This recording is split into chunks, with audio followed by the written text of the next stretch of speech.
যেভাবে ইবাদত করতে বলে ওইভাবে করো, যেইভাবে যা করতে বলে মাপকাঠি হিসেবে। তোর বানরি জিকির আর কবুতরি জিকির ৮রশিওয়ালারা গো গো গো গো কি যে করে শুনতে মনে হয় সব সব মাউথ পিসের কাছে কবুতর বসানো আছে। শিয়ালি জিকির কত কি যে কাহিনী, নাউজুবিল্লাহ। এইগুলো তাহলে রসুলকে মহব্বত করা হইল? কোরআন অনুযায়ী রসুলকে মহব্বত করেন। এই জন্য এই মাঠে ময়দানে হই হই ফুটপাতে যাওয়ার দরকার না, আপনি কোরআনটা খুলেন। যদি রসুলকে মহব্বত করতে চান, যেই মহব্বত হবে ইবাদত, সেই মহব্বত করার জন্য কোরআন খুলতে হবে, সেই মহব্বত করার জন্য সুন্নাহ হাদিসের কিতাব খুলতে হবে। আর মহব্বতটা হবে মুসলিম ব্যক্তির প্রতি সেকেন্ডের সাথে জড়িত, প্রতি সেকেন্ডের সাথে জড়িত থাকবে। রসুলের মহব্বত রবিউল আউয়ালে না, রবিউল আউয়াল মাস তো এই 11 মাস পর আসবে। হ্যাঁ, এরকম বেদাতির অভাব নাই, লক্ষ লক্ষ কোটি কোটি এরকম বেদাতি যে অপেক্ষায় থাকে কবে রবিউল আউয়াল মাস হবে, কবে 12ই রবিউল আউয়াল মাস আসবে, সেই অপেক্ষায় থাকে, আছে না? পাক্কা বেনামাজি, পাক্কা হারামখোর, পাক্কা সুদখোর, পাক্কা দুর্নীতিবাজ, পাক্কা জিনা ব্যভিচারে জড়িত ব্যক্তি।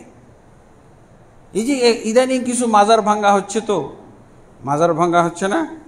এই মাজার ভাঙ্গা কেন হচ্ছে, এগুলোর কিছু কারণ ফেসবুকে দিচ্ছে।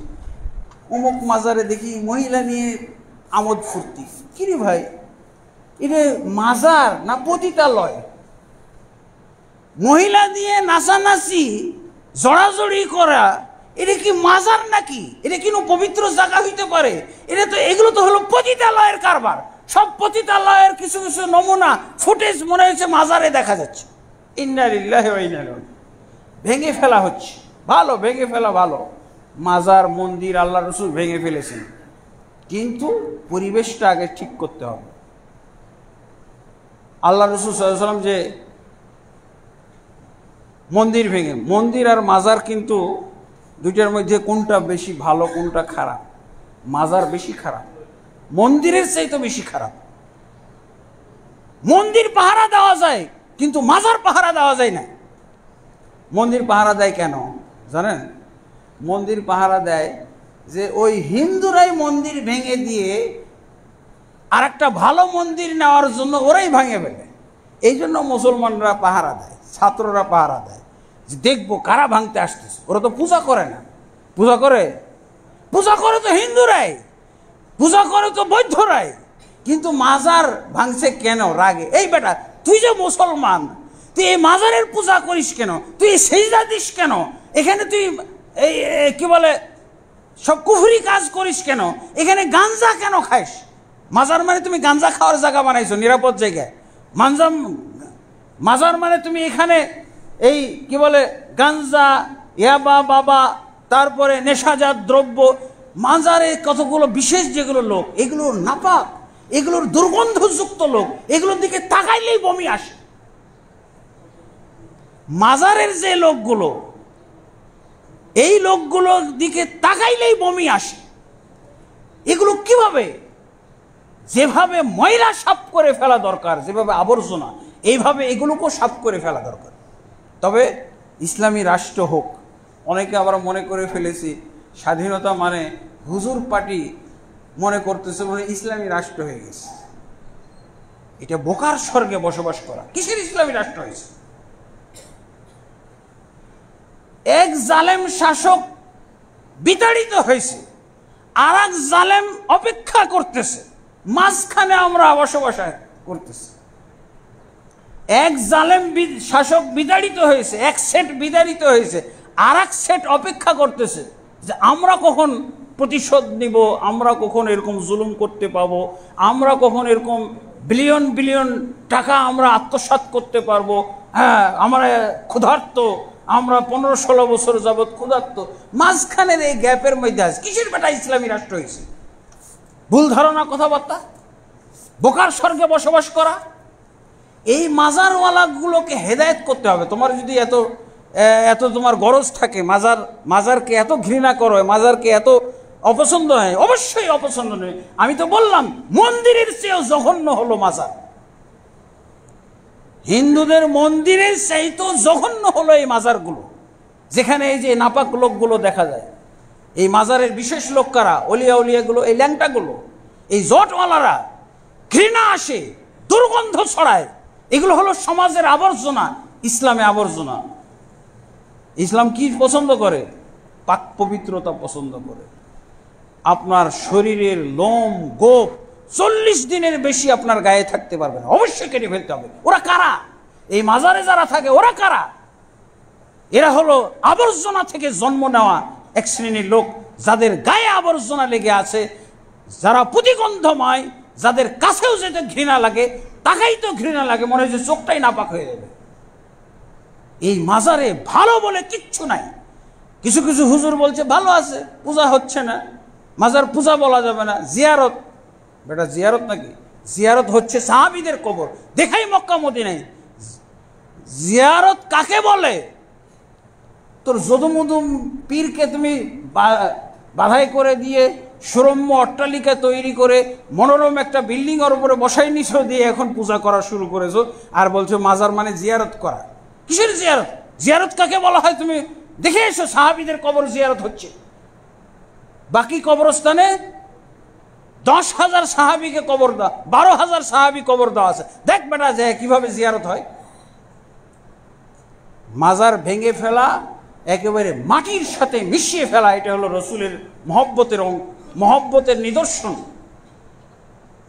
মাজার, উঁচু কবর, বাধাইকৃত কবর, যে সমস্ত কবরের মধ্যে বিল্ডিং করা হয়েছে, যেমন আজমির, যেমন শাহজালাল, যেমন শাহপরাণ, যেমন গোলাপ শাহ, যেমন শাহ মখদুম, যেমন খানজাহান আলী, এগুলো রসুলকে যারা, রসুলকে মহব্বতের দাবি হলো রসুলের নিয়ম বাস্তবায়ন করা। রসুল সাল্লাল্লাহু আলাইহি ওয়াসাল্লাম বলছেন যে কোনো কবর বাধাই করা হবে, যে কোনো কবর উঁচু করে দেওয়া হবে, এই কবরটাকে এমনভাবে ভাঙতে হবে কেউ যেন না বুঝতে পারে যে এখানে একসময় কবর ছিল।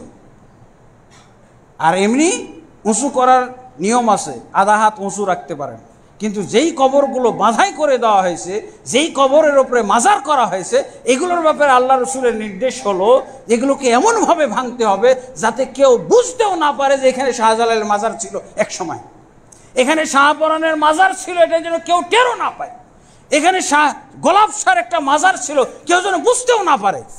এমনভাবে ভাঙতে হবে, মাটি বরাবর করে দিতে হবে। রাসূল সাল্লাল্লাহু আলাইহি ওয়াসাল্লামের হাদিস সহিহ মুসলিমের মধ্যে আছে, লা তাদা কবরান মুশরিফান ইল্লা সাওয়াইতাহু ওয়ালা তিমসালান ইল্লা তামাসতাহু। আল্লাহ রাসূল সাল্লাল্লাহু আলাইহি ওয়াসাল্লামের নির্দেশ, আলী রাদিয়াল্লাহু আনহুকে সামনে রেখে সমস্ত উম্মতে মুসলিমাকে তিনি নির্দেশ দিয়েছেন, হে আলী, তুমি যে কোনো উঁচু কবর, বাধাইকৃত কবর, এটাকে দেখলে তুমি এমনভাবে ভাঙবে যাতে করে মাটির বরাবর হয়ে যায়। এই কবরের শাস্তি হলো মাটি বরাবর। নতুন কবর দিলে আধা হাত উঁচু রাখতে পারবেন, কিন্তু যেই কবরটা বাধাই করা হয়েছে, উঁচু করা হয়েছে, বিল্ডিং অট্টালিকা তৈরি করা হয়েছে, এই কবরকে এমনভাবে ভাঙতে হবে আধা হাত উঁচুও রাখা যাবে না, একেবারে সাওয়াইতাহু, আল্লাহ রাসূল বলছেন সমান করে দাও, বরাবর করে দাও। ওয়ালা তিমসালান ইল্লা তামাসতাহু, এবং তুমি যদি কোনো মূর্তি দেখো সেই মূর্তিকে ভেঙে একেবারে চুরমার করে ফেলবে। বোঝা গেছে? ইব্রাহিম আলাইহিস সালাম মূর্তি ভেঙেছিলেন ক্ষমতা ছাড়া, আর আমাদের নবী মূর্তি ভেঙেছিলেন, কাবা শরীফের আশপাশে মূর্তিগুলো ভেঙেছিলেন, ওগুলো তো পবিত্র মূর্তি। কি ছিল? কাবা ঘরের সাথে থাকলে পবিত্র মূর্তি হয়ে গেল না? আর আমাদেরগুলো তো ফুটপাত আবর্জনা, যেখানে সেখানে আমাদের মূর্তিগুলো, এগুলো তো নাপাক মূর্তি, ওগুলো তো পাক মূর্তি ছিল। তারপর আল্লাহ রসুল যখন মক্কা বিজয় করলেন সেদিনই ভেঙে ফেলেছে, যা আল হক ওয়া যাহাকাল বাতিল ইন্নাল বাতিলা কানা যাহুকা। তাহলে আমাদেরকে নবীর সুন্নতটা মানতে হবে। ইব্রাহিম নবীর সুন্নত হলো ক্ষমতা ছাড়াই ভেঙে ফেলেছিলেন মূর্তি। তারপরে তো তাকে আগুনে ফেলা হলো, একটা লোকও প্রোটেস্ট দিল না। ইব্রাহিম আলাইহিস সালামকে আগুনে ফেলা যাবে না এই মর্মে কেউ প্রোটেস্ট করলো না, কেউ প্রতিবাদ করলো না, সবাই একমত, ফেলো আগুনে। এত বড় অপরাধ করছে, আমাদের মূর্তি ভেঙে ফেলছে। আল্লাহ সেই আগুনকে কি করেছিলেন? একেবারে শান্তিপূর্ণ ঠান্ডা বানিয়ে দিয়েছে, বেশি ঠান্ডা না। আর আমাদের রসুল কি করেছিলেন? এই মূর্তির মধ্যেই সালাত পড়েছেন, তওয়াফ করেছেন, সাই করেছেন। যখন মক্কা বিজয় হলো 8ম হিজরি 10ই রমজান, তখন আল্লাহ রসুল ক্ষমতা পেয়ে দেখছে যে এই মূর্তি মহব্বতকারী, মূর্তি যারা তৈরি করেছিল, মূর্তিকে যারা মহব্বত করতো, একটা লোকও নাই, সব মুসলমান হয়ে গেছে অথবা পালিয়ে গেছে। তো মূর্তিকে মহব্বতকারী আর কেউ তো নাই, সবাই তো মুসলমান হয়ে গেছে। অতএব সব ভেঙে চুরমার করে ফেলা হয়েছে। আমরা নবীর সুন্নতটার উপরে খেয়াল রাখবো। ক্ষমতা পাওয়ার পর এটা হলো বোকামি। কিছু হুজুর আমরা বলতেছি, এখন আমরা ব্যাপকভাবে দাওয়াতি কাজ করি যাতে করে যারা এই মূর্তি বানিয়েছিল এরাই যেন ভাঙে, ওখানে বিরোধী দল না পাওয়া যায়। আল্লাহ রসুল সাল্লাল্লাহু আলাইহি ওয়াসাল্লামের মূর্তি ভাঙার সময় কোনো বিরোধী দল ছিল না। দেখা যাচ্ছে না, মাজার ভাঙতে গিয়ে সংঘর্ষ হচ্ছে, মাজার ভাঙছে, তারাও আহত হচ্ছে এবং তারা অনেক জায়গায় পালিয়ে যাচ্ছে। আল্লাহ তাবারক ওয়া তাআলা আমাদেরকে রাসূল সাল্লাল্লাহু আলাইহি ওয়াসাল্লামের মহব্বতের উপরে সব কিছু করার তৌফিক দান করুন। আল্লাহুম্মা আমিন। আস্তাগফিরুল্লাহ লি ওয়া লাকুম ওয়া লিসাইরিল মুসলিমিন ফাস্তাগফিরুহু ইন্নাহু গফুরুর রহিম।